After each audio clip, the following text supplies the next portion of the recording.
আছোঁ বৰ্তমান বহুত খঙত আছোঁ যি নহওক 13 ছেপ্টেম্বৰত মই দাদাক লগ পাইছোঁ কথা পাতিছোঁ জুবিনদাৰ লগত তেতিয়া কৈছে যে মোৰ ছিংগাপুৰ যাবলৈ মন নাই কিন্তু এটা কাৰণে যাব লাগিব এটা নহ'লে এটা ছুইচাইড কৰি দিব নহ'লে এটাই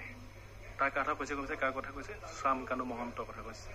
কাৰণ কেলৈ শ্যামকানু মহন্ত বেপাৰী হয় এটা জুবিন গাৰ্গক লৈয়েতো কৰি আছে কামটো জুবিন গাৰ্গক লৈয়ে বেপাৰ কৰি আছে নৰ্থ ইষ্ট ফেষ্টিভেলটো মই স্পষ্টভাৱে কৈছোঁ মোৰ নাম ডিম্পল মোৰ যি হয় হ'ব যাওক